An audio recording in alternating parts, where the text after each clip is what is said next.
You know, farming has always been a high-stakes gamble, but imagine for a second, what if you're betting literally everything you own on just a tiny plot of land, where one single bad roll of the dice means you lose it all? Well, for millions of small-scale farmers, that's not a game. That's just reality. So today, we're going to dive into a system that's designed to completely change those odds. It all starts with a term you've probably never heard, but a word that spells absolute disaster on India's Deccan Plateau, Ola Dushkal. It actually translates to a wet drought, which sounds impossible, right? But it's this cruel paradox where unseasonal heavy rain just flattens and ruins crops days, sometimes hours before harvest. I mean, can you imagine 4 months of backbreaking work just gone in 48 hours? And this is the scale we're talking about, 2 acres. That's it. For these farmers, there's no buffer.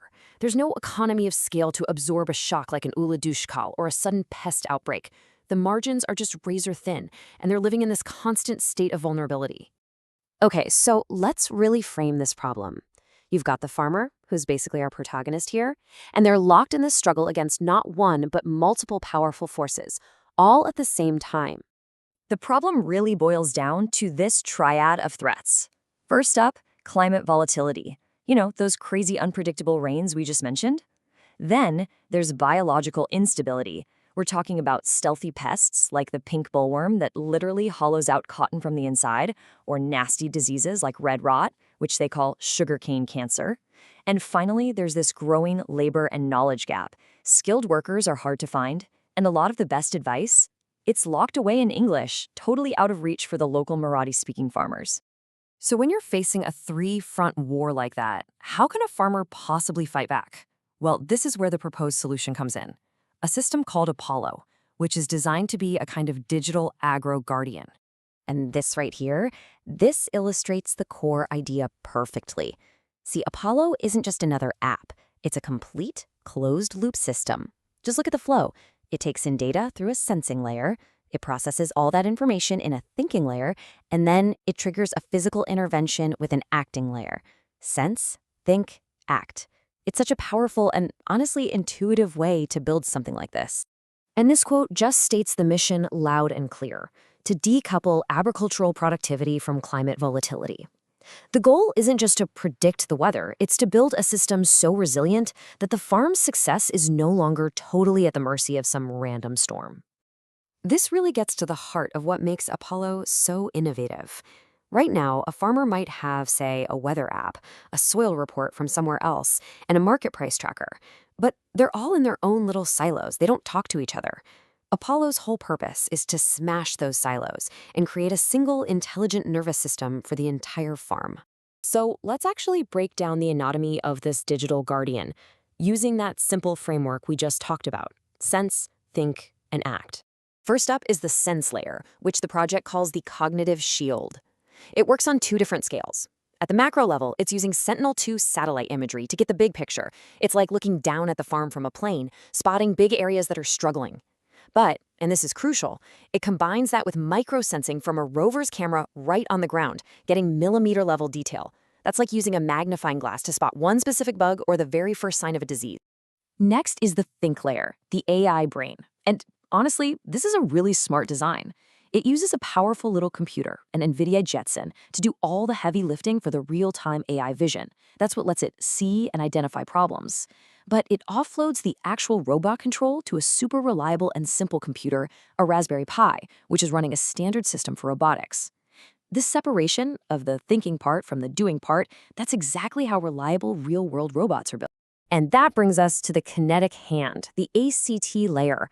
This is where the magic happens. Here's how it goes down. The AI brain spots a threat, like a weed or a bug. The rover then starts to navigate. But get this, it's not using GPS, because that's totally unreliable under a thick canopy of leaves. Instead, it uses something called visual slam, which means it's literally seeing its way through the crop rows. It's so cool. Once it gets to the target, bam, it hits it with a precision spot spray. And the bottom line here is huge. Instead of just dousing the entire field in chemicals, it can slash usage by a staggering 90%. Now, I know what you're probably thinking. This all sounds very futuristic. You might be wondering, is any of this even real? Well, that's the thing. The project is grounded in a really credible phased approach that moves step by step from simulation to reality. This table really shows what I mean by honest engineering. They're not out here pretending everything is finished. It clearly lays out what's already implemented, like the dashboard and the rover simulation, what's been defined, like the AI, and what's planned for the next phase, which is the physical hardware. This isn't some vague promise, it's a totally transparent plan. Yeah, this quote just captures the mature methodology perfectly. They use simulation to prove the system's logic actually works. They use standard robotics software to prove the navigation is feasible, and only then do they define building the physical thing as the next structured step. That's how you build credibility and avoid overpromising. And here's the roadmap that takes it from an academic project to hopefully a field-ready pilot. You can see the clear progression, right? They start with the digital foundation, then they validate the AI models, then they build the physical prototype, and finally, the big goal is to integrate the whole shebang on a test farm. So what does this all mean in the real world? What's the actual tangible impact? Why does a system like Apollo even matter, beyond just being a really cool piece of tech? Well, the numbers are pretty compelling. A potential 30% cut in fertilizer costs from that precision application. That incredible 90% drop in pesticide costs from spot spraying, which is a huge cost savings and it's way better for the environment. And most importantly, up to 100% yield protection from those catastrophic events like Ola Dishkal. For that 2-acre farmer, these aren't just percentages on a chart. They are literally the difference between profit and debt. But wait, how could that farmer ever afford a robot? Well, they don't have to. The vision for Apollo is built around a farming as a service model. The idea is that a village cooperative or maybe a local entrepreneur owns the rover and they rent out its services for spraying, monitoring, whatever's needed. It makes this advanced tech totally accessible without a massive upfront investment. And the benefits go way beyond just cost savings. Apollo's data provides objective, time-stamped proof for insurance claims. No more arguments. It automates dangerous tasks like pesticide spraying, which addresses labor shortages and protects people's health. And by using a Marathi language AI interface, it bridges that critical knowledge gap, delivering scientific advice in a way that's actually truly usable. This final quote just perfectly captures the ultimate ambition here. The goal is to transform agriculture from this crazy gamble against the whims of nature into a managed, data-driven, and predictable process, even at the smallest possible scale. Which really leaves us with one final big question. We've seen how Apollo is designed for that 2-acre farmer on the Deccan Plateau, but could a comprehensive, closed-loop system just like this one be the blueprint for securing the future of small-scale agriculture everywhere? That's something to think about.